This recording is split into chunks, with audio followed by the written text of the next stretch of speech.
آج تو بابا میں ایک بزنس پارٹی میں جا رہا ہوں، آج کی میٹنگ آپ اٹینڈ کر لیجیے گا، احمد نے اپنے باپ سے مخاطب ہوتے ہوئے کہا اور کلائی پر بندھی گھڑی کو درست کیا۔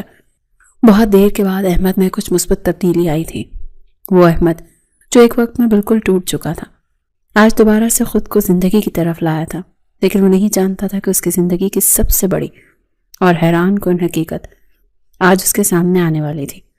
چودھری صاحب نے اپنے بیٹے کی طرف دیکھا، جس کے چہرے پر اگرچہ وہ پرانی مسکراہٹ تو نہیں تھی، مگر کم از کم زندگی کی رمق ضرور دکھائی دے رہی تھی۔ انہوں نے شفقت سے احمد کے کاندھے پر ہاتھ رکھا اور کہا، مجھے خوشی ہے احمد کہ تم نے خود کو سنبھالنے کی کوشش کی ہے۔ زندگی کبھی نہیں رکتی بیٹا، ہمیں اس کے ساتھ چلنا پڑتا ہے۔ احمد نے تلخی سے مسکراتے ہوئے سر ہلایا۔ وہ جانتا تھا کہ وہ جی نہیں رہا بلکہ محض سانسوں کا بوجھ اٹھا رہا ہے۔ اس نے سیاہ کوٹ پہنا اور عطر لگایا۔ یہ وہی عطر تھا جو ہانیہ کو بہت پسند تھا۔ ایک لمحے کے لیے اس کا ہاتھ ہوا میں معلق رہ گیا۔ ماضی کے دریچے واہ ہوئے تو یادوں کا ایک طوفان امڈ آیا۔ 4 سال گزر چکے تھے مگر زخم آج بھی اتنا ہی تازہ تھا جیسے کل کی بات ہو۔ میں چلتا ہوں بابا۔ اس نے خود کو یادوں کے بھنور سے نکالا اور تیز قدموں سے چلتا ہوا باہر پورچ میں کھڑی اپنی گاڑی کی طرف بڑھ گیا۔ ڈرائیونگ سیٹ سنبھالتے ہی اس نے گاڑی کو گیئر لگایا اور سڑک پر دوڑا دیا۔ رات کا اندھیرا گہرا ہو چکا تھا اور شہر کی روشنیاں اس کے اندر کے اندھیرے کا منہ چڑھا رہی تھی۔ وہ اپنے دوست فرحات کے ہاں بزنس پارٹی میں جا رہا تھا۔ ایک لمحے کو ساری سوچیں اس کے ذہن میں تھی، وہ محبت جسے اس نے ٹوٹ کر چاہا تھا، یوں اللہ تعالیٰ نے اس سے چھین لی تھی جس کے بارے میں کبھی اس نے سوچا بھی نہیں تھا۔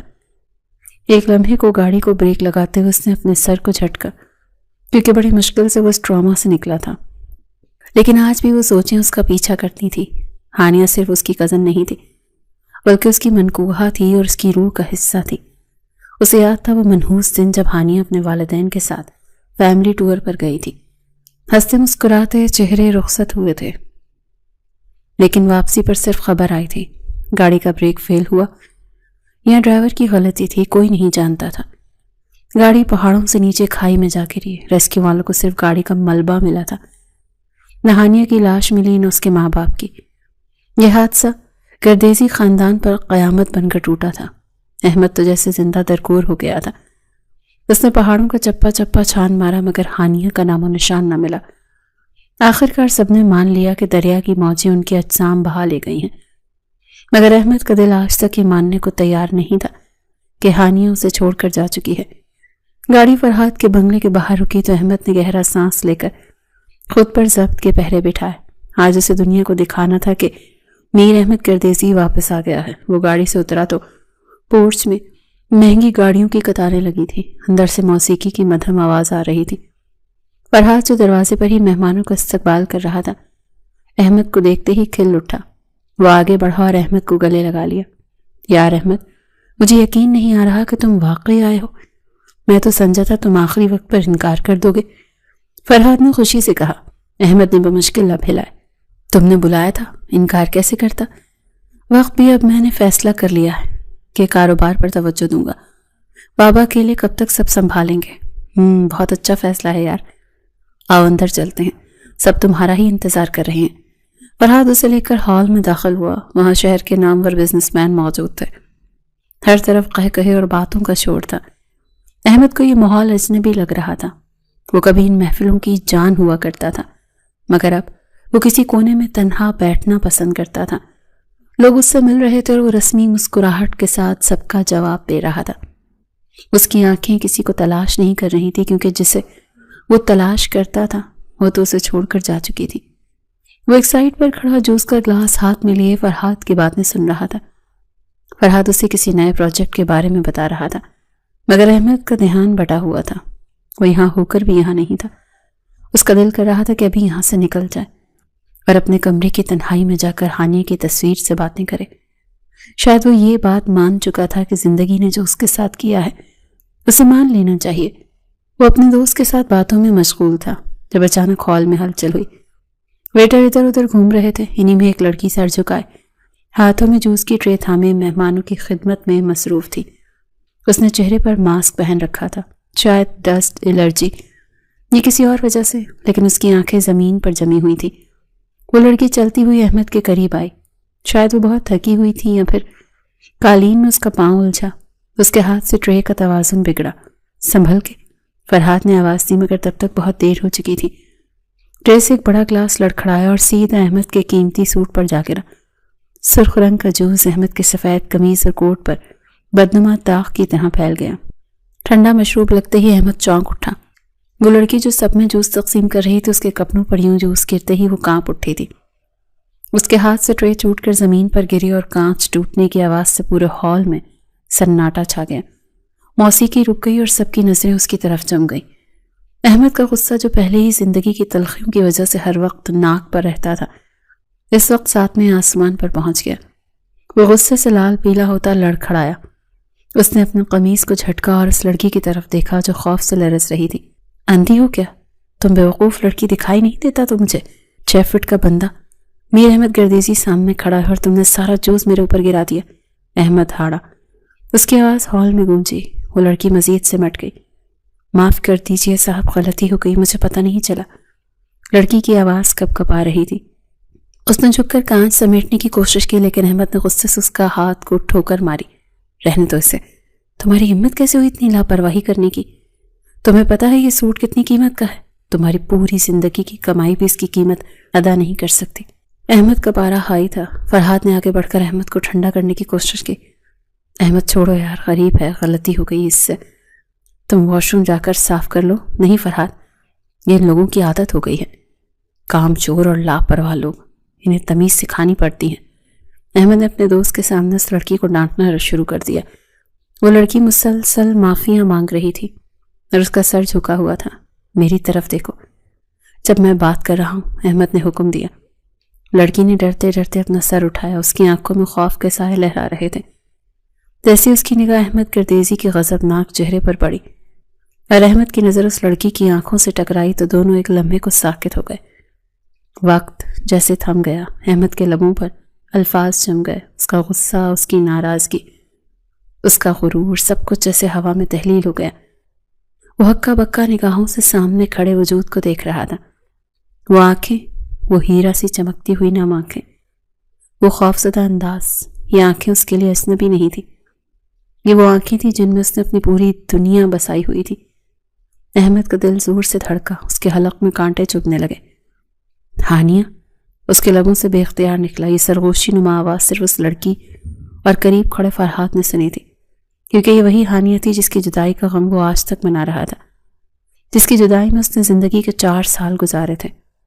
4 سال وہ ایک ڈرامہ میں رہا تھا اور آج وہ زندہ سلامت اس کے سامنے کھڑی تھی. احمد کو لگا جیسے وہ کوئی خواب دیکھ رہا ہے. کیا یہ میرا وہم ہے؟ کیا میں پاگل ہو گیا ہوں؟ احمد نے سوچا. اس نے آنکھیں جھپک کر دوبارہ دیکھا. لڑکی کے چہرے پر گرچہ خوف تھا اور لباس بہت معمولی ملازموں والا تھا، مگر وہ نقوش تھے جنہیں احمد کبھی بھول نہیں سکتا تھا. تم؟ احمد نے ہاتھ بڑھا کر اسے چھونا چاہا تھا کہ یقین کر سکے کہ یہ حقیقت ہے، لیکن جیسے ہی احمد نے ہاتھ بڑھایا وہ لڑکی ایسے پیچھے ہٹی جیسے اسے کرنٹ لگا ہو. اس کی آنکھوں میں پہچان کی کوئی چمک نہیں تھی، بلکہ صرف وحشت تھی. وہ وہاں سے مڑی اور بھاگ کھڑی ہوئی. رکو، سنو، احمد چلایا. اس کے پیچھے بھاگنا چاہتا تھا مگر فرحات نے اسے کاندھے سے پکڑ لیا. احمد کیا کر رہے ہو؟ ہوش میں آؤ، سب دیکھ رہے ہیں. چھوڑو مجھے فرحات، وہ ہانیہ تھی. تم نے دیکھا نہیں؟ وہ ہانیہ تھی، میری ہانیہ. احمد دیوانہ وار اس کی طرف دیکھ رہا تھا جدھر وہ لڑکی ہجوم میں غائب ہوئی تھی. اس کے دوست نے اسے کاندھے پر ہاتھ رکھتے ہوئے خیالوں سے باہر نکالا اور کہا، سوری یار، وہ بیچاری غریب ملازمہ ہے. تم پلیز غصہ مت کرو. میں جانتا ہوں تمہارا سوٹ خراب ہوا ہے، لیکن اتنا ری ایکٹ مت کرو. فرحات اسے سمجھا رہا تھا کہ شاید احمد ابھی تک جوس گرنے پر غصے میں ہے. وہ نہیں جانتا تھا کہ احمد پر تو قیامت ٹوٹ پڑی ہے. تم سمجھے نہیں فرحات، وہ لڑکی، وہ ہانیہ ہے، وہ زندہ ہے، وہ مری نہیں ہے. احمد کی آواز میں ایک عجیب سی یقین کی کیفیت تھی. فرحات نے حیرت سے احمد کو دیکھا. اسے لگا شاید احمد کو صدمے کی وجہ سے پھر سے دورے پڑ رہے ہیں. احمد، تم ہوش میں تو ہو؟ ہانیہ کو مرے ہوئے 4 سال ہو گئے ہیں. وہ لڑکی ہانیہ نہیں ہو سکتی. شکلیں ملتی ہیں دنیا میں، یہ محض ایک اتفاق ہے. کون ہے یہ لڑکی؟ کہاں سے آئی ہے یہ؟ اس نے اسی طرف دیکھتے ہوئے اپنے دوست سے سوال کیا جدھر سے وہ بھاگی تھی. احمد کا لہجہ غصے والا نہیں بلکہ تفتیشی اور بے چین تھا. یار یہ بیچاری غریب ملازمہ ہے، یہاں ہمارے پاس ہی کئی سالوں سے کام کر رہی ہے. اس کا نام فضا ہے. بیچاری کے بوڑھے ماں باپ ہیں اور بہت غریب ہے. ہمارے گھر کے پچھلے کوارٹر میں نہیں رہتی بلکہ شہر کے دوسرے کونے میں کچی آبادی میں رہتی ہے. آج پارٹی کے لیے ایکسٹرا اسٹاف کی ضرورت تھی تو اسے بلا لیا تھا. فرحات نے تفصیل بتائی. فضا. احمد نے نام دہرایا. نہیں، یہ فضا نہیں ہو سکتی، یہ ہانیہ. میں اسے ہزاروں کے مجمع میں بھی پہچان سکتا ہوں. اس کی آنکھوں میں وہی خوف تھا جو ہانیہ کی آنکھوں میں ہوتا تھا. تو وہ بجلی کڑکنے سے ڈرتی تھی. مجھے اس سے ملنا ہے ابھی اور اسی وقت. لیکن میر احمد کو ذرا یقین نہیں آ رہا تھا. وہ ایک نظر میں اسے دیکھتے ہی پہچان گیا تھا. یہ کوئی اور نہیں، اس کی وہی ہانیہ ہے جسے اس نے اپنی زندگی بنایا تھا. اس شہر کے سب سے امیر بزنس مین کی اکلوتی بیٹی اور اس کی بچپن کی منگوہا اس کی چچا ذات ہانیہ تھی. وہ کیسے اتنے غریب لباس میں ہو سکتی ہے؟ اور یہ فضا نام کا کیا ڈرامہ ہے؟ احمد کا دماغ تیزی سے کام کر رہا تھا. اگر وہ زندہ تھی تو واپس کیوں نہیں آئی؟ یہ ماں باپ کون ہیں جن کا فرحات ذکر کر رہا ہے؟ اس کے اصلی ماں باپ تو اس کے ساتھ ہی حادثے کا شکار ہوئے تھے. سوالات کا ایک طوفان تھا جو اب صرف اس لڑکی کے پاس تھا. اس کا گھر کہاں ہے یار؟ کہاں ہے؟ کہا نہ چھوڑ دو. احمد گردیزی نے فرحات کا گریبان پکڑنے والے انداز میں کہا. اس کی آنکھوں میں جنون تھا. فرحات گھبرا گیا. احمد تم کیا کرنے والے ہو؟ دیکھو وہ شریف لوگ ہیں. تم وہاں جا کر کوئی تماشا مت بنانا. ہو سکتا ہے کہ تم غلط فہمی کا شکار ہو. مجھے اس کے گھر کا ایڈریس چاہیے ابھی اسی وقت. اس نے دانت پیس کر کہا. اس کے دوست کو یہ لگا شاید یہ بندہ سزا دینا چاہتا ہے کہ اس نے کپڑے خراب کیے. دیکھو یار وہ غریب ہیں. میں نے تمہیں کہا ہے نا میں اس کے پیسے کٹوا دوں گا، تم جانے دو. تمہیں میں نے کہا کہ مجھے اس کا ایڈریس دو ورنہ میں تمہاری پوری پارٹی کو الٹ دوں گا. احمد کی آواز بلند ہوئی. آس پاس کے لوگ متوجہ ہونے لگے. احمد نے چاروں طرف نظر دوڑائی. اس پوری پارٹی میں دوبارہ سے اسے ہانیہ نظر نہیں آئی. وہ شاید پچھلے دروازے سے نکل گئی تھی. احمد کا دل ڈوب رہا تھا. اگر وہ ہاتھ سے نکل گئی تو شاید پھر کبھی نہ مل سکے. فرحات نے احمد کی حالت دیکھی تو ہار مان لی. اس نے جلدی سے اپنے مینیجر کو بلایا اور اس لڑکی کا ایڈریس منگوایا. یہ لو ایڈریس. لیکن احمد میں پھر کہہ رہا ہوں سنبھل کر. وہ ایک لڑکی ہے. احمد نے کاغذ کا ٹکڑا اس کے ہاتھ سے جھپٹا. اس نے ایک نظر ایڈریس پر ڈالی اور بنا کوئی جواب دیے وہاں سے تیز قدموں سے باہر نکل گیا. اس کا دماغ معاف ہو رہا تھا. خوشی اور غم کی ملی جلی کیفیت تھی. ہانیہ زندہ، ہانیہ زندہ. یہ الفاظ اس کے دماغ میں ہتھوڑے کی طرح بج رہے تھے. اس نے گاڑی سٹارٹ کی اور پوری سپیڈ میں اس پتے کی طرف روانہ ہو گیا جو کاغذ پر لکھا تھا. وہ جاننا چاہتا تھا کہ اگر وہ زندہ ہے تو ان 4 سالوں میں وہ کہاں تھی. اس نے احمد سے رابطہ کیوں نہیں کیا؟ کیا وہ اپنی یادداشت کھو چکی ہے یا پھر یہ کوئی بہت بڑی سازش ہے؟ گاڑی سڑکوں پر ہوا سے باتیں کر رہی تھی. احمد کی آنکھوں کے سامنے بار بار وہ منظر آ رہا تھا جب وہ لڑکی جوس گرنے کے بعد ڈر کر اسے دیکھ رہی تھی. میں آ رہا ہوں ہانیہ. اگر تم مجھ سے چھپنا چاہتی ہو تو یہ تمہاری بھول ہے. میں تمہیں دنیا کے آخری کونے سے بھی ڈھونڈ نکالوں گا. احمد نے اسٹیئرنگ وہیل پر ہاتھ مارا. آج کی رات بہت بھاری تھی اور بہت سے رازوں سے پردہ اٹھنے والا تھا. وہ نہیں جانتا تھا کہ منزل پر پہنچ کر اسے کیا دیکھنے کو ملے گا، لیکن اب وہ ہر حال میں سچ جاننا چاہتا تھا. احمد کی گاڑی شہر کے پوش علاقے سے نکل کر تنگ اور تاریک گلیوں میں داخل ہو چکی تھی. کچی سڑکوں پر گاڑی کے ٹائروں کی رگڑ ایک عجیب وحشت پیدا کر رہی تھی. وہ بار بار اس کاغذ کے ٹکڑے کو دیکھ رہا تھا جس پر وہ پتہ درج تھا، جو اس کی زندگی کی کھوئی ہوئی ڈور کا سرا تھا. اس کا دل اتنی زوروں سے دھڑک رہا تھا کہ اسے اپنی پسلیوں میں درد محسوس ہو رہا تھا. ہر گزرتا لمحہ اس کے تجسس اور اضطراب میں اضافہ کر رہا تھا. آخرکار گاڑی ایک انتہائی خستہ حال مکان کے سامنے جا کر رک گئی. یہ ایک چھوٹا سا گھر تھا جس کی دیواروں کا پلستر جھڑ چکا تھا اور لکڑی کا پرانا دروازہ اپنی زبوحالی کی داستان سنا رہا تھا. احمد نے گاڑی بند کی اور باہر نکلا. اس کے قیمتی جوتے اس کچی مٹی میں عجیب لگ رہے تھے مگر اسے کسی چیز کی پرواہ نہیں تھی. اس کی نظریں صرف اس دروازے پر جمی ہوئی تھی. اس نے آگے بڑھ کر دروازے پر دستک دی. پہلی دستک پر کوئی جواب نہ آیا تو اس نے بے تابی سے دوبارہ دروازہ کھٹکھٹایا. اس کے اندر کا طوفان اسے چین نہیں لینے دے رہا تھا. کون ہے؟ اندر سے ایک دھیمی مگر جانی پہچانی آواز آئی. احمد کا دم گھٹنے لگا. یہ وہی آواز تھی، وہی کھنک جس کے لیے اس کے کان ترس گئے. دروازہ کھولو، احمد نے بمشکل کہا. اس کی آواز میں کپ کپاہٹ تھی. کنڈی کھلنے کی آواز آئی اور لکڑی کا دروازہ چڑچڑاہٹ کے ساتھ کھلا۔ سامنے وہی لڑکی کھڑی تھی جس نے کچھ دیر پہلے پارٹی میں اس پر جوس گرایا تھا۔ ہانیہ نے جیسے ہی سامنے کھڑے شخص کو دیکھا تو اس کے چہرے کا رنگ فک ہو گیا۔ وہ احمد کو یہاں اپنے دروازے پر دیکھ کر پتھر کی ہو گئی۔ تم؟ ہانیہ کے لبوں سے نکلا اور فوراً دروازہ بند کرنے لگی۔ وہ وہاں سے بھاگ جانا چاہتی تھی، چھپ جانا چاہتی تھی، مگر احمد نے تیزی سے اپنا ہاتھ آگے بڑھا کر دروازے کو روک لیا۔ بھاگنے کی کوشش مت کرنا ہانیہ، اب بہت ہو چکا۔ احمد نے دروازے کو دھکا دے کر پورا کھول دیا۔ ہانیہ پیچھے کی طرف لڑکھڑائی۔ اس کی آنکھوں میں خوف کے سائے لہرا رہے تھے۔ آپ غلط جگہ آ گئے ہیں صاحب، میرا نام ہانیہ نہیں ہے، جائیے یہاں سے ورنہ میں شور مچا دوں گی، ہانیہ نے لرزتی ہوئی آواز میں کہا اور اپنی نظریں چرا لی۔ وہ احمد کی آنکھوں میں دیکھنے کی ہمت ہی نہیں کر پا رہی تھی۔ احمد نے ایک قدم آگے بڑھایا اور ہانیہ کا بازو تھام لیا۔ اس کی گرفت اتنی سخت تھی کہ ہانیہ کرا اٹھی۔ تم مجھ سے جھوٹ بول رہی ہو ہانیہ، کیا تمہیں لگتا ہے کہ میں تمہیں پہچان نہیں پاؤں گا؟ 4 سال گزارے ہیں میں نے تمہاری یاد میں اندھا نہیں ہوں ہانیہ، یہ آنکھیں، یہ چہرہ، یہ آواز، سب کچھ میری ہانیہ کا ہے، تم مجھے دھوکہ نہیں دے سکتی۔ احمد کی آواز میں درد اور غصہ دونوں شامل تھے۔ وہ اسے جھنجھوڑ رہا تھا، چھوڑے مجھے، آپ کو غلط فہمی ہوئی ہے، میں فضا ہوں، میں غریب لڑکی ہوں، میرا آپ جیسے امیر لوگوں سے کوئی واسطہ نہیں، خدا کے لیے تماشا مت بنائے، ہانیہ نے روتے ہوئے کہا اور اپنا بازو چھڑانے کی کوشش کی۔ فضا، کیسا نام رکھ لیا تم نے اپنا؟ تم ہانیہ ہو، میری ہانیہ، میری منقوہ، اور میں آج تمہیں لے کر ہی جاؤں گا۔ احمد کی دیوانگی عروج پر تھے۔ اسے یقین نہیں آ رہا تھا کہ یہ لڑکی اس کے سامنے کھڑی ہو کر اپنی شناخت سے انکار کر رہی ہے جسے اس نے ٹوٹ کر چاہا تھا۔ اچانک گھر کے اندر سے ایک بزرگ اور ایک بوڑھی خاتون باہر نکلا۔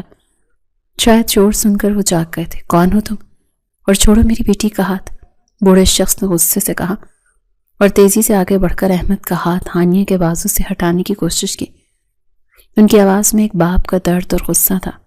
احمد نے بزرگ کا احترام کرتے ہوئے ہانیہ کا ہاتھ چھوڑ دیا۔ وہ پیچھے ہٹا اور ہانیہ فوراً سے بھاگ کر اس بزرگ کے پیچھے چھپ گئی۔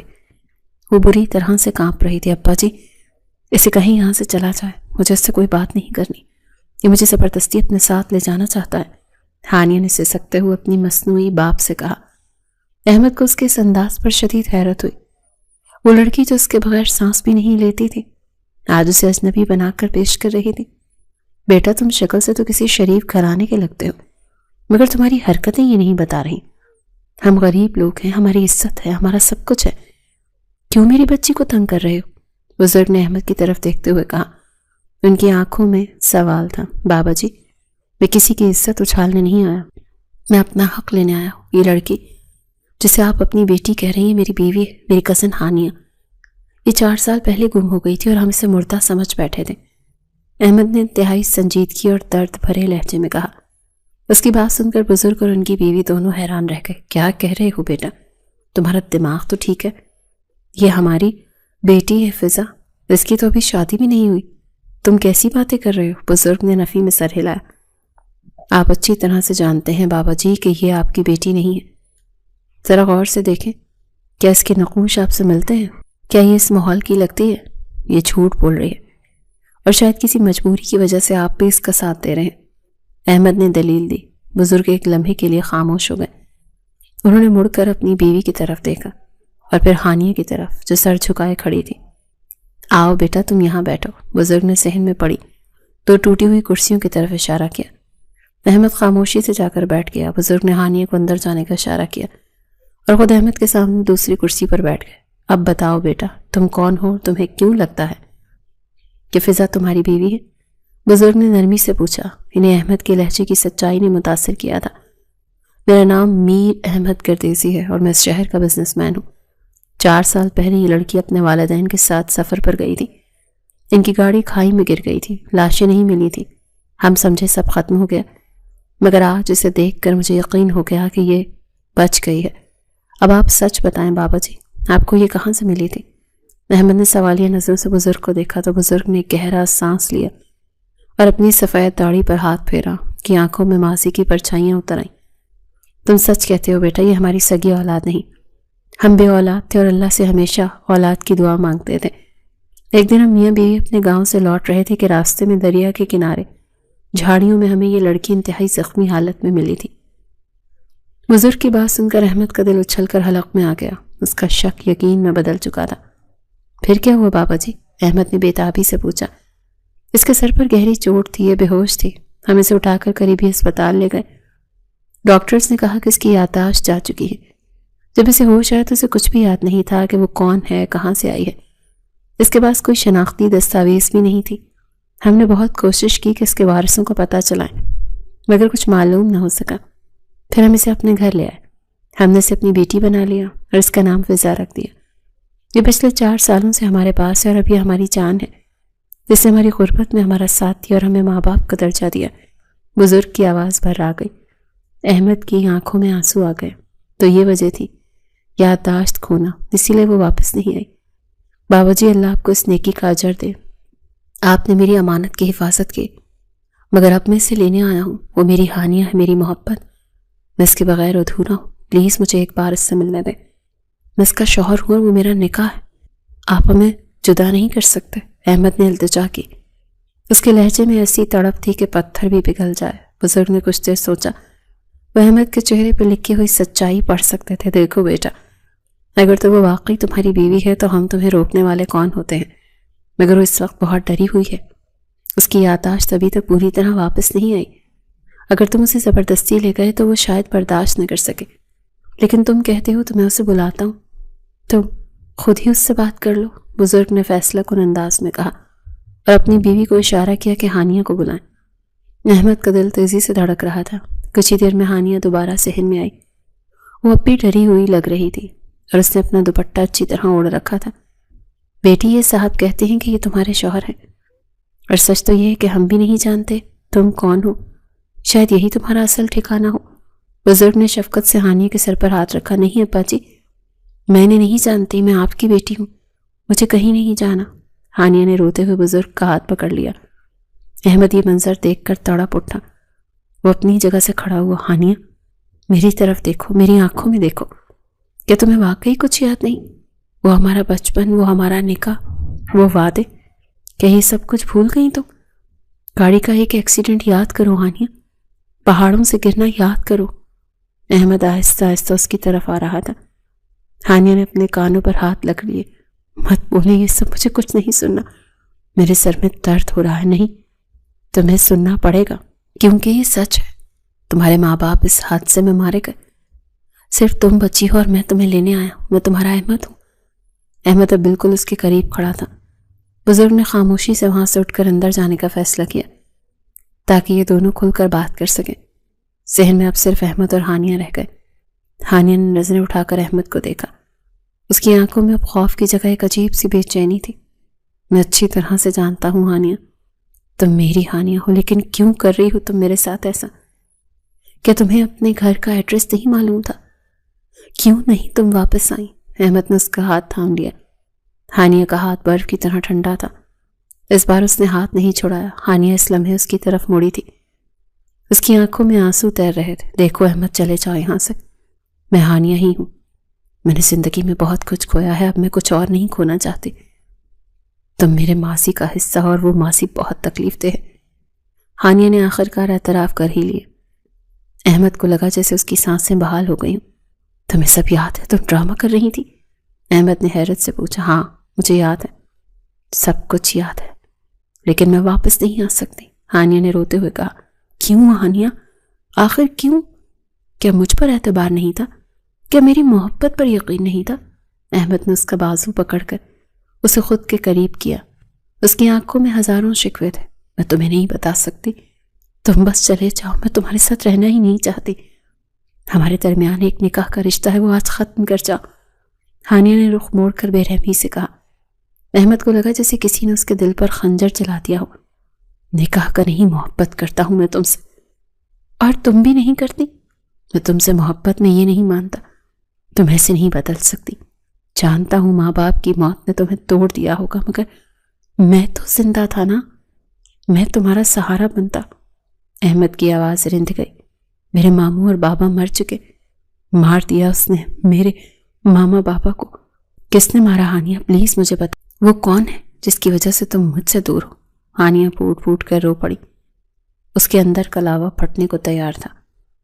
تم نہیں سمجھو گے احمد، وہ طاقتور لوگ ہیں، وہ تمہیں بھی مار دیں گے۔ میں تمہیں نہیں کھونا چاہتی تھی، اسی لیے میں نے اپنی پہچان چھپائی، میں نے خود کو مردہ ظاہر کیا۔ کون ہیں وہ لوگ؟ مجھے نام بتاؤ۔ میں وعدہ کرتا ہوں کہ جب تک میں زندہ ہوں تمہیں کوئی نقصان نہیں پہنچا سکتا۔ نام بتاؤ ہانیہ۔ احمد نے اسے شانوں سے پکڑ کر سیدھا کیا۔ اس کی آنکھوں میں انتقام کی آگ بھڑک اٹھی تھی۔ ہانیہ نے کپ کپاتے ہونٹوں کے ساتھ وہ نام لیا جو احمد کے وہم و گمان میں بھی نہیں تھا، فریحہ۔ ہانیہ نے بمشکل کہا، تو میں چھوڑوں گا نہیں، میں فریحہ۔ احمد گردیزی ہکا بکا رہ گیا۔ فریحہ اس کی تائزاد کزن تھی جو کہ ان دونوں کے باپ کے سوتیلے بھائی کی بیٹی تھی۔ وہ ہمیشہ سے گھر میں موجود تھی، ہنستی مسکراتی، سب سے گھلی ملی ہوئی۔ احمد کو یقین نہیں آ رہا تھا کہ وہ سانپ ان کی آستین میں ہی چھپا ہوا تھا۔ فریحہ احمد گردیزی سے شادی کرنا چاہتی تھی، لیکن احمد ہانیہ کو پسند کرتا تھا، اور یہ بات سب جانتے تھے، مگر فریحہ اس حد تک گر سکتی یہ کوئی نہیں جانتا تھا۔ اس نے ہانیہ کو کئی دفعہ دھمکی دی، یہ ہانیہ نے احمد کو بتا دیا، لیکن احمد نے اسے کبھی سنجیدہ نہیں لیا۔ سچ میں اس نے اس کے ماں باپ کی گاڑی کا ایکسیڈنٹ کروا دیا تھا کہ ہانیہ نہ رہے۔ اس میں اس کا تایا بھی شامل تھا۔ تایا ہانیہ کے باپ کی جائیداد پر قبضہ کرنا چاہتا تھا تاکہ ہانیہ بھی نہ رہے اور اس کے ماں باپ بھی، اور جائیداد اس کے باپ کے پاس آ جائے اور احمد گردیزی فریحہ کے پاس۔ ہانیہ ایک سانس میں سب کچھ بول گئی تھی۔ وہ سالوں کا بوجھ اپنے سینے سے اتار رہی تھی۔ وہ لوگ آج بھی میرے پیچھے ہیں، اگر انہیں پتہ چل گیا کہ میں زندہ ہوں تو وہ مجھے مار دیں گے، اور تمہیں بھی۔ ہانیہ خوف زدہ ہو گئی۔ احمد کا خون کھول اٹھا تھا، اس کے ہاتھ مٹھیاں بند کر بھیج گئے۔ اب وہ کچھ نہیں کر سکیں گے، بہت کھیل لیا انہوں نے خون کا کھیل، اب حساب دینے کا وقت آ گیا، چلو میرے ساتھ۔ احمد نے فیصلہ کن انداز میں ہانیہ کا ہاتھ پکڑا اور اسے کھینچتے ہوئے گاڑی کی طرف لے جانے لگا۔ نہیں احمد، میں نہیں جاؤں گی، وہ لوگ خطرناک ہیں۔ ہانیہ نے مزاحمت کی، میں کہہ رہا ہوں نا چلو، آج کے بعد تم ان گلیوں میں نہیں رہو گی، تمہارا گھر وہ ہے جہاں میں ہوں۔ رہی بات فریحہ اور تایا جان کی تو ان کا بندوبست میں کروں گا۔ اب میر احمد گردیزی جاگ چکا ہے۔ احمد رکا نہیں، لیکن ہانیہ جانے کے لیے تیار نہیں تھی۔ وہ مڑ کر گھر کی طرف دیکھنے لگی۔ یہ ماں باپ جنہوں نے مجھے اس وقت سہارا دیا، جب میں بالکل بے سہارا تھی، میں نے چھوڑ کر نہیں جاؤں گی۔ انہوں نے میری جان بچائی ہے احمد، میں اتنی خود غرض نہیں ہو سکتی۔ ہانیہ رو رہی تھی۔ احمد نے اس کی بات سنی تو اس کا دل بسیج گیا۔ اس نے ایک نظر اس ٹوٹے ہوئے گھر پر ڈالی، پھر ہانیہ پر۔ تم ٹھیک کہتی ہو، احسان کا بدلہ احسان ہے، یہ اب اکیلے نہیں رہیں گے، یہ بھی ہمارے ساتھ جائیں گے، آج سے یہ بھی میرا خاندان ہے۔ احمد نے آگے بڑھ کر بزرگ کو آواز دی۔ وہ دونوں میاں بیوی دروازے پر کھڑے سب سن رہے تھے، ان کی آنکھوں میں بھی آنسو تھے۔ احمد نے انہیں بھی اپنے ساتھ لے لیا اور گاڑی میں بٹھایا۔ ہانیہ اب مطمئن تھی کہ ان کے محسن اس کے ساتھ ہیں۔ احمد نے گاڑی سٹارٹ کی اور اپنے گھر کی طرف روانہ ہوا۔ رات کا آخری پہر تھا اور صبح ہونے والی تھی، بالکل اسی طرح جیسے احمد اور ہانیہ کی زندگی کی تاریک رات ختم ہو کر اب ایک روشن صبح کا آغاز ہونے والا تھا۔ لیکن اس صبح سے پہلے ایک بہت بڑا طوفان ان کا منتظر تھا، جہاں اسے اپنوں کے روپ میں چھپے دشمنوں کا سامنا کرنا تھا۔ صبح کی پہلی کرن پھوٹتے ہی احمد کی گاڑی حویلی کے بڑے آہنی دروازے سے اندر داخل ہوئی۔ چوکیدار نے گیٹ کھولتے ہی حیرت سے گاڑی میں بیٹھے اجنبی چہروں کو دیکھا، مگر احمد کا سخت چہرہ دیکھ کر اسے کچھ پوچھنے کی ہمت نہ ہوئی۔ گاڑی پورچ میں آ کر رکی تو احمد نے ایک لمبا سانس لیا اور ساتھ بیٹھی ہانیہ کی طرف دیکھا جو اپنے ہاتھوں کو شدت سے مسل رہی تھی۔ اس کے چہرے پر خوف اور بے یقینی کے بادل منڈلا رہے تھے کہ حویلی کے مکین اسے کس طرح قبول کریں گے، خاص طور پر جب وہ 4 سال سے غائب تھی۔ تمہیں ڈرنے کی ضرورت نہیں ہانیہ، یہ تمہارا گھر ہے اور اب یہاں کوئی تمہیں تکلیف نہیں دے سکتا، میں تمہارے ساتھ ہوں۔ احمد نے اس کا ہاتھ تھپ تھپاتے ہوئے انتہائی نرم لہجے میں اسے تسلی دی۔ ہانیہ نے اس بات میں سر ہلایا اور پیچھے بیٹھتے اپنے منہ بولے والدین کی طرف دیکھا جو اس عالیشان حویلی کو دیکھ کر سہمے ہوئے تھے۔ آئیے بابا جی، آپ کو ڈرنے کی ضرورت نہیں ہے، آپ ہمارے محسن ہیں۔ احمد نے گاڑی سے اتر کر بزرگ کا دروازہ کھولا اور انتہائی عاجزی سے انہیں باہر آنے کو کہا۔ جیسے ہی وہ سب پورٹ سے نکل کر لاؤنج کے بڑے دروازے کی طرف بڑھے، اندر کا ماحول یکسر بدل گیا۔ لاؤنج میں احمد کے والد چودھری صاحب اور والدہ بیگم زرینہ پریشانی کے عالم میں ٹہل رہے تھے کیونکہ احمد رات بھر گھر نہیں آیا تھا اور اس کا فون بھی بند جا رہا تھا۔ دروازہ کھلنے کی آواز پر ان دونوں نے چونک کر دیکھا۔ سامنے کھڑے احمد کو دیکھ کر بیگم زرینہ کی تو جان میں جان آئی اور وہ تیزی سے آگے بڑھی۔ احمد تم کہاں تھے بیٹا؟ ساری رات ہم کتنے پریشان رہے اور فون بھی بند تھا تمہارا، بیگم زرینہ نے شکوہ کرتے ہوئے کہا، لیکن اچانک ان کی نظر احمد کے پیچھے چھپی ہوئی لڑکی پر پڑی جو سر جھکائے کھڑی تھی۔ ایک لمحے کے لیے بیگم زرینہ کے قدم وہیں جم سے گئے، ان کا دل زور سے دھڑکا۔ وہ شکل، وہ قد کاٹ، وہ انداز، سب کچھ اتنا جانا پہچانا تھا کہ ان کی سانسیں رکنے لگی۔ امی ذرا دیکھیں تو کون واپس آیا ہے، احمد نے ہانیہ کو سامنے کرتے ہوئے کہا تو اس کی آواز میں خوشی اور درد کا ایک عجیب سا امتزاج تھا۔ ہانیہ نے دھیرے سے اپنا چہرہ اٹھایا، اس کی آنکھیں آنسوں سے لبریز تھی۔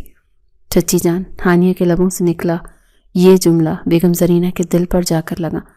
ہانیہ میری بچی، کیا یہ تم ہو؟ بیگم زرینہ کی آواز لرز اٹھی، انہیں اپنی آنکھوں پر یقین نہیں آ رہا تھا۔ چودھری صاحب بھی اپنی جگہ سے اٹھ کھڑے ہوئے اور ہکا بکا ہو کر سامنے دیکھنے لگے۔ ہاں چچی جان، میں ہانیہ ہوں، میں زندہ ہوں۔ ہانیہ پھوٹ پھوٹ کر رو پڑی اور دوڑ کر اپنی چچی کے گلے لگ گئی۔ بیگم زرینہ نے اسے بھینچ لیا اور اس کی آنکھوں سے آنسوں کی جھڑی لگ گئی۔ لاؤنج میں ہچکیوں اور سسکیوں کی آوازیں گونجنے لگی۔ یا اللہ تیرا شکر ہے، یہ کوئی خواب تو نہیں ہے، میری ہانیہ واپس آ گئی۔ بیگم زرینہ بار بار اس کا ماتھا چوم رہی تھی۔ چودھری صاحب نے بھی آگے بڑھ کر کانپتے ہاتھوں سے ہانیہ کے سر پر ہاتھ رکھا۔ بیٹا ہم تو تمہیں مردہ سمجھ بیٹھے تھے، یہ معجزہ کیسے ہوا؟ تم کہاں تھی اتنے سال؟ چودھری صاحب کی آواز بھر آ گئی۔ احمد نے آگے بڑھ کر اپنے باپ کو سہارا دیا۔ بابا یہ ایک لمبی کہانی ہے، لیکن فی الحال آپ ان سے ملیں۔ یہ وہ فرشتہ صرف انسان ہیں جنہوں نے ہماری ہانیوں کو اس وقت پناہ دی جب اس کا کوئی نہیں تھا۔ احمد نے بزرگ جوڑے کی طرف اشارہ کیا۔ چودھری صاحب اور بیگم زرینہ نے انتہائی احسان مندی سے ان غریب میاں بیوی کو دیکھا اور ان کے ہاتھ تھام لیے۔ آپ لوگوں کا یہ احسان ہم زندگی بھر نہیں اتار سکتے، آپ نے ہماری بیٹی کی جان بچائی ہے، چودھری صاحب نے بزرگ کو گلے لگاتے ہوئے کہا تو بزرگ نے عاجزی سے سر جھکا دیا۔ چودھری صاحب یہ تو اللہ کی امانت تھی، ہم نے بس اس کی حفاظت کی ہے، یہ بچی بہت نیک ہے۔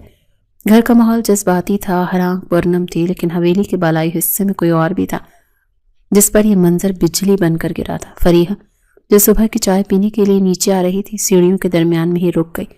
اس نے نیچے لاؤنج میں کھڑی ہانیہ کو دیکھا تو اس کے پیروں تلے سے زمین ہی نکل گئی۔ اس کے ہاتھ چائے کا کپ چھوٹا اور قالین پر گر کر لڑک گیا، مگر اسے ہوش نہیں تھا۔ یہ کیسے ہو سکتا ہے؟ یہ تم مر گئی تھی۔ اس کی لاش نہیں ملی تھی، لیکن گاڑی تو کھائی میں گری تھی۔ فریحہ کا حلق خشک ہو گیا، خوف نے اسے جکڑ لیا۔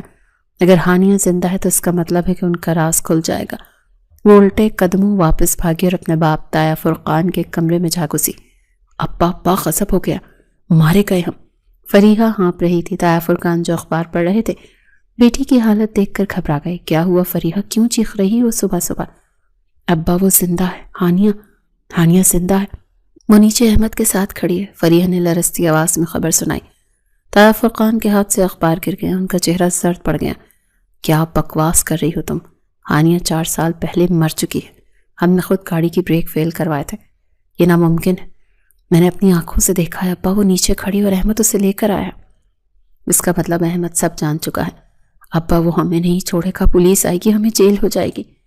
فریحہ خوف سے پاگل ہو رہی تھی۔ تایا فرقان فوراً کھڑے ہوئے اور کمرے میں چکر کاٹنے لگے۔ اگر احمد اسے لے کر آیا تو یقیناً ہانیہ نے اسے سب بتا دیا ہوگا۔ ہمیں یہاں سے نکلنا ہوگا فریحہ، فوراً اسی وقت، اس سے پہلے کہ احمد کوئی کارروائی کرے ہمیں ملک ہی چھوڑنا ہوگا۔ تایا فرقان نے الماری کی طرف دوڑ لگائی اور تیزی سے کیش اور زیورات ایک بیگ میں بھرنے لگے۔ فریحہ بھی اپنے کمرے کی طرف بھاگی تاکہ اپنا پاسپورٹ اور ضروری سامان اٹھا سکے۔ خوف ان کے اعصاب پر سوار تھا، انہیں ہر آہٹ پر پولیس کے قدموں کی چاپ سنائی دے رہی تھی۔ نیچے لاؤنج میں احمد کی نظریں سیڑھیوں کی طرف ہی تھیں، وہ جانتا تھا کہ سانپ بل سے باہر ضرور نکلیں گے۔ اس نے ہانیہ کو صوفے پر بٹھایا اور اپنی ماں سے کہا، امی آپ ہانیہ اور ان بزرگوں کا خیال رکھیں، میں ذرا تایا جان اور فریحہ سے مل کر آیا، انہیں بھی تو خوشخبری سنانی ہے کہ ان کی لاڈلی کزن واپس آ گئی ہے۔ احمد کے لہجے میں ایسی کاٹ تھی کہ چودھری صاحب چونک اٹھے۔ احمد تمہارا لہجہ اتنا سخت کیوں ہے بیٹا، اور تم انہیں کیا خوشخبری سنانے جا رہے ہو؟ بابا آپ نہیں جانتے، ہانیہ غائب نہیں ہوئی تھی، بلکہ اسے مارنے کی کوشش کی گئی تھی، اور یہ کوشش کسی اور نے نہیں بلکہ آپ کے سگے بھائی اور بھتیجی نے کی ہے۔ احمد نے بم پھوڑا۔ چودھری صاحب اور بیگم زرینہ سکتے میں آ گئے۔ ہانیہ نے منہ چھپا لیا۔ یہ تم کیا کہہ رہے ہو احمد، ہوش میں تو ہو؟ چودھری صاحب نے دیوار کا سہارا لیا۔ میں بالکل ہوش میں ہوں بابا، ہانیہ کے ماں باپ کا قتل ایک حادثہ نہیں بلکہ ایک سازش تھی، جائیداد ہتھیانے کی اور فریحہ کو مجھ سے شادی کرنے کی، مگر اللہ نے ان کی چال الٹ کر دی۔ احمد یہ کہتے ہوئے سیڑھیوں کی طرف بڑھا۔ اس کے قدموں میں ایک ایسا عزم تھا جو کسی طوفان سے کم نہیں تھا۔ جب وہ اوپر پہنچا تو فریحہ اور تایا فرقان بیگ اٹھائے چوروں کی طرح پچھلے زینے سے اترنے کی کوشش کر رہے تھے۔ ارے اتنی جلدی کہاں جانے کی تیاری ہے تایا جان؟ ابھی تو مہمان آئے ہیں، ان سے ملے بغیر ہی جا رہے ہیں۔ احمد کی گرجدار آواز نے انہیں وہیں روک دیا۔ فریحہ اور تایا فرقان کے چہروں پر ہوائیں اڑنے لگی۔ وہ پلٹے تو سامنے احمد دیوار بن کر کھڑا تھا۔ وہ بیٹا ہم ذرا ضروری کام سے جا رہے تھے، بعد میں مل لیں گے۔ تایا فرقان نے لڑکھڑاتی زبان سے بہانہ بنایا۔ ایسا کون سا ضروری کام ہے جو آپ کو جیل جانے سے بچا سکے گا؟ احمد نے طنزیہ مسکراہٹ کے ساتھ کہا۔ فریحہ نے احمد کے قدموں میں گرنے کی کوشش کی۔ احمد مجھے معاف کر دو، یہ سب ابا کا پلان تھا، میں نے کچھ نہیں کیا، میں تو مجبور تھی۔ فریحہ نے سارا ملبہ اپنے باپ پر ڈال دیا۔ تایا فرقان حیرت سے اپنی بیٹی کو دیکھنے لگے۔ جھوٹ بکتی ہے یہ خود چاہتی تھی کہ ہانیہ راستے سے ہٹ جائے تاکہ تم سے شادی کر سکے۔ باپ بیٹی ایک دوسرے پر الزامات لگا رہے تھے اور احمد نفرت سے انہیں دیکھ رہا تھا۔ بس کرو، مجھے تمہاری صفائی نہیں چاہیے، میرے پاس سارے ثبوت موجود ہیں۔ ہانیہ نے مجھے وہ سب بتا دیا جو تم لوگوں نے اسے دھمکیاں دی تھی، اور قسمت دیکھو تمہاری کہ ہانیہ کا وہ پرانا فون جو حادثے کے وقت اس کے بیگ میں تھا ان بزرگوں نے سنبھال کر رکھا تھا، اس میں تمہاری وہ ساری کالز ریکارڈنگ بھی ہے فریحہ، جن میں تم نے اسے جان سے مارنے کی دھمکی دی تھی۔ احمد نے جیب سے ایک میموری کارڈ نکال کر لہرایا۔ یہ جھوٹ تھا یا سچ، مگر اس نے فریحہ کے رہے سہے ہوش اڑا دیے تھے۔ دراصل احمد نے ہانیہ کی زبانی گواہی اور بزرگوں کے بیان کو بنیاد بنایا تھا، مگر اس وقت انہیں توڑنے کے لیے یہ کافی تھا۔ دیکھو احمد، ہم گھر کی بات گھر میں ختم کر لیتے ہیں، جائیداد لے لو ساری، مگر ہمیں جانے دو، پولیس کو مت بلانا، ہماری عزت کا سوال ہے۔ تایا فرقان گڑ گڑانے لگے۔ عزت؟ احمد نے حقارت سے ہنستے ہوئے کہا، عزت کا خیال آپ کو اس وقت آنا چاہیے تھا جب آپ اپنے سگے بھائی کی گاڑی کی بریک فیل کروا رہے تھے، جب آپ ایک معصوم لڑکی کی جان کے پیچھے پڑے تھے۔ آپ نے میری زندگی کے 4 سال برباد کیے، میری ہانیہ کو در بدر کی ٹھوکریں کھانے پر مجبور کیا، اور اب آپ عزت کی بھیک مانگ رہے ہیں۔ اس دوران باہر پولیس سائرن کی آوازیں گونجنے لگیں۔ فریحہ کے ہاتھ سے بیگ گر گیا۔ نہیں احمد پلیز نہیں، میں جیل نہیں جا سکتی، فریحہ چیخنے لگی۔ یہ فیصلہ تو اب قانون کرے گا فریحہ، میں نے انسپیکٹر کو تمام ثبوت فراہم کر دیے ہیں۔ اغوا، اقدام قتل اور جائیداد میں غبن کے کیسز تمہارا انتظار کر رہے ہیں۔ پولیس والے تیزی سے سیڑھیاں چڑھ کر اوپر آئے۔ انسپیکٹر نے آگے بڑھ کر تایا فرقان کو ہتھکڑی لگائی۔ چودھری فرقان اور فریحہ بی بی آپ دونوں گرفتار ہیں، ہمارے پاس آپ کے خلاف ٹھوس ثبوت اور عینی شاہد موجود ہیں۔ جب پولیس انہیں گھسیٹتے ہوئے نیچے لے کر جا رہی تھی تو لاؤنج میں موجود سب لوگ یہ تماشا دیکھ رہے تھے۔ چودھری صاحب نے نفرت سے منہ پھیر لیا۔ انہیں دکھ تھا کہ ان کا اپنا خون اتنا سفید ہو گیا تھا۔ فریحہ نے جاتے جاتے ہانیہ کو دیکھا جو اب احمد کی پناہ میں کھڑی تھی۔ ہانیہ کی آنکھوں میں انتقام نہیں بلکہ ایک گہرا دکھ تھا۔ فریحہ اور تایا فرقان کو پولیس کی گاڑی میں بٹھا دیا گیا۔ حویلی کا ماحول ایک دم صاف ہو گیا جیسے برسوں کی گندگی دھل گئی ہو۔ احمد نے دروازہ بند کیا اور واپس پلٹا۔ اس کے چہرے پر تھکن تھی مگر سکون بھی تھا۔ اس نے آ کر ہانیہ کے سامنے گھٹنے ٹیک دی۔ مجھے معاف کر دو ہانیہ، میرے ہوتے ہوئے تمہیں اتنی تکلیف اٹھانی پڑی، میں اپنے ہی گھر کے دشمنوں کو پہچان نہیں سکا۔ احمد کی آواز رندھی ہوئی تھی۔ ہانیہ نے آگے بڑھ کر اس کے کاندھے پر ہاتھ رکھا۔ اس میں تمہاری کوئی غلطی نہیں ہے احمد، یہ تقدیر کا لکھا تھا جو ہمیں بھگتنا تھا، لیکن اللہ نے ہمیں پھر سے ملا دیا، یہی سب سے بڑی حقیقت ہے۔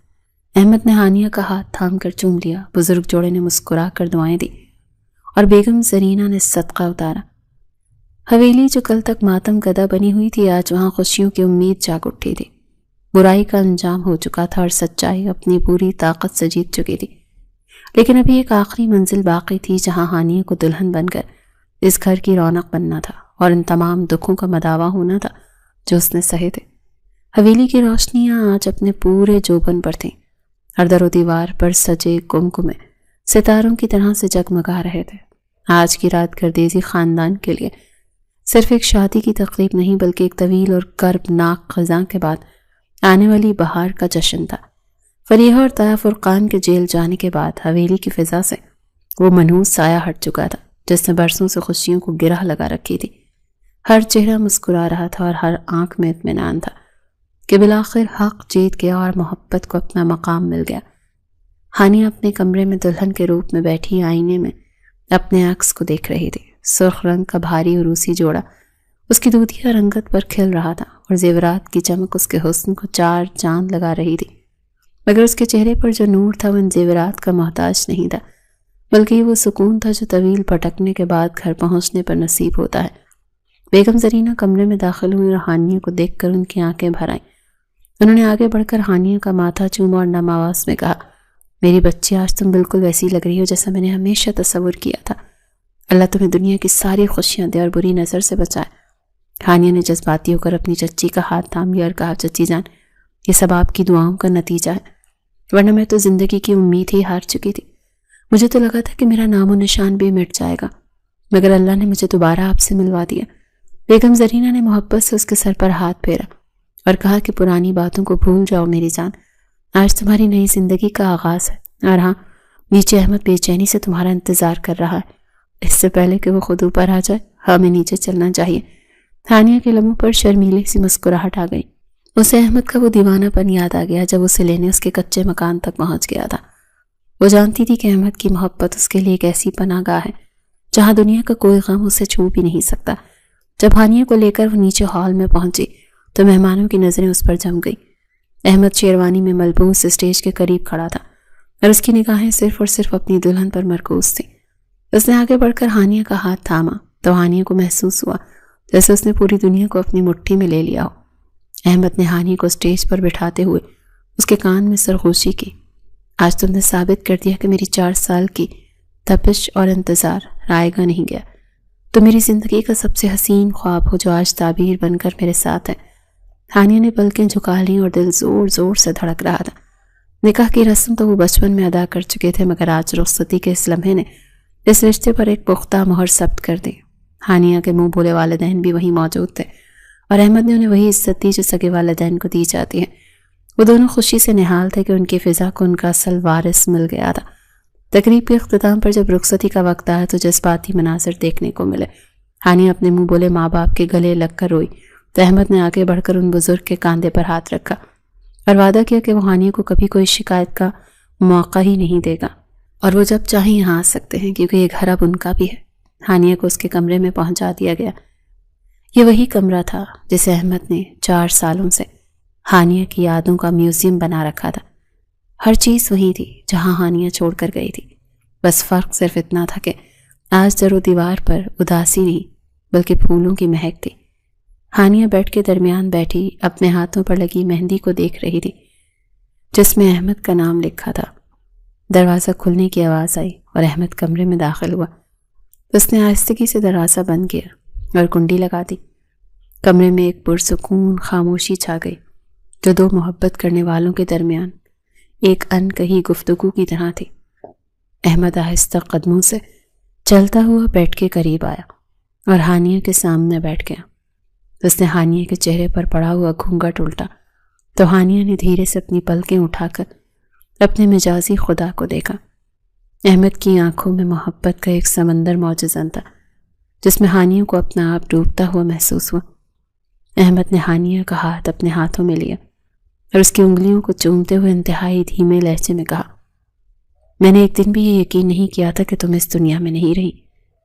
میرا دل گواہی دیتا تھا کہ میری ہانیہ زندہ ہے۔ میری سانسیں مجھے بتاتی تھی کہ تم کہیں نہ کہیں سانس لے رہی ہو۔ ہانیہ کی آنکھوں سے آنسوؤں کا ایک قطرہ ٹوٹ کر گرا جسے احمد نے اپنی انگلی سے صاف کر دیا۔ احمد، مجھے معاف کر دیں، میں نے آپ کو بہت تکلیف دی، میں بہت مجبور تھی۔ مجھے لگا تھا کہ اگر میں واپس آئی تو وہ لوگ مجھے مار دیں گے اور میں آپ کو کھو دوں گی، اسی ڈر سے مجھے آپ سے دور رکھا۔ ہانیہ کی آواز بھرائی ہوئی تھی۔ احمد نے اسے شانے سے تھام کر اپنے قریب کیا اور اس کی آنکھوں میں جھانکتے ہوئے بولا، تمہیں معافی مانگنے کی ضرورت نہیں ہے ہانیہ، تم نے جو کچھ بھی سہا وہ میری وجہ سے سہا، لیکن لوگ اور ڈاکٹرز مجھے کہتے تھے کہ تم صدمے میں ہو، تم ٹرامے میں ہو۔ وہ کہتے تھے کہ مجھے حقیقت تسلیم کر لینی چاہیے کہ تم مر چکی ہو، لیکن میں ان سے لڑتا تھا، میں اپنی تقدیر سے لڑتا تھا کیونکہ مجھے اپنی محبت پر بھروسہ تھا۔ یہ کہتے اس نے ہانیہ کو خود کے قریب کیا اور اسے اپنے سینے سے لگا لیا۔ دونوں کی آنکھوں میں آنسو تھے، مگر یہ آنسو دکھ کے نہیں بلکہ شکر گزاری کے تھے۔ ان دونوں کی محبت ہزاروں امتحان دینے کے بعد آج مکمل ہوئی تھی۔ کمرے کی فضا میں محبت اور جذبات کی خوشبو رچ بس گئی تھی۔ ہانیہ نے اپنا سر احمد کے سینے پر رکھ دیا، جہاں سے وہ سکون ملا جس کے لیے وہ 4 سال سے ترس رہی تھی۔ اسے لگا جیسے وہ طوفان سے نکل کر ساحل پر آ گئی ہے۔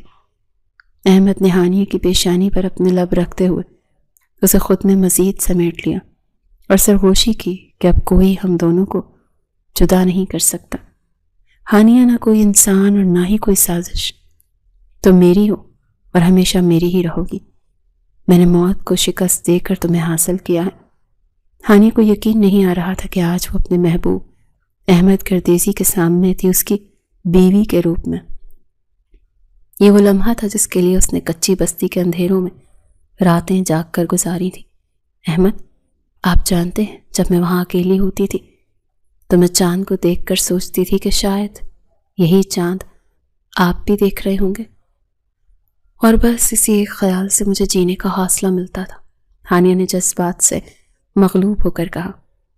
احمد نے اس کا چہرہ اپنے ہاتھوں کے پیالے میں بھرا اور محبت باش لہجے میں کہا، اب تمہیں چاند کو دیکھنے کی ضرورت نہیں ہے، کیونکہ میرا چاند تو میرے سامنے ہے، اور میں وعدہ کرتا ہوں کہ اب تمہاری آنکھوں میں کبھی آنسو نہیں آنے دوں گا۔ تمہارے وہ 4 سال جو تم نے غربت اور تکلیف میں گزارے ہیں، میں اپنی محبت سے ان کا مداوع کروں گا۔ رات دھیرے دھیرے ڈھل رہی تھی اور ان دو محبت کرنے والوں کی باتیں ختم ہونے کا نام نہیں لے رہی تھی۔ وہ اپنے بچھڑے ہوئے لمحوں کو سمیٹ رہے تھے اور آنے والی زندگی کے خواب بن رہے تھے۔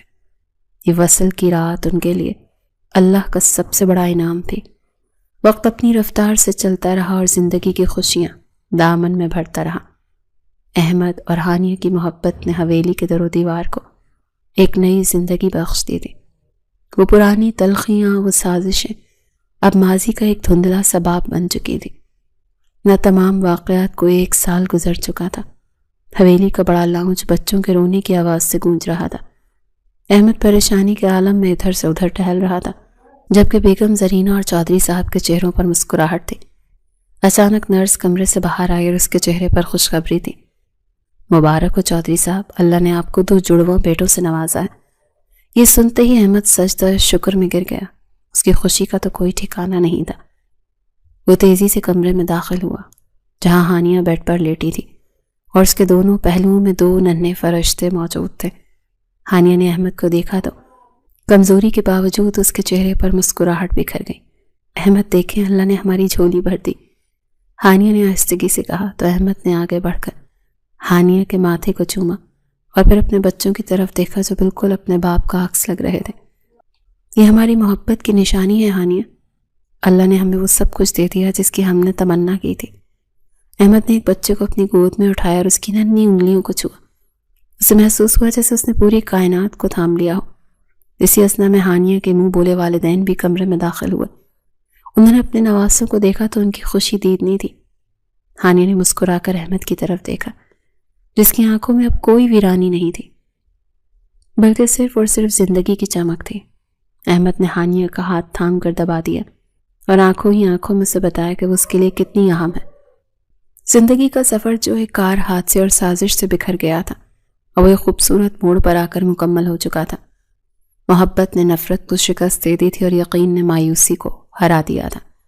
ہانیہ نے اپنے شوہر اور بچوں کو دیکھتے ہوئے سوچا کہ واقعی اللہ صبر کرنے والوں کے ساتھ ہے اور سچی محبت کبھی نہیں مرتی، چاہے حالات کتنے ہی نامواقف کیوں نہ ہو۔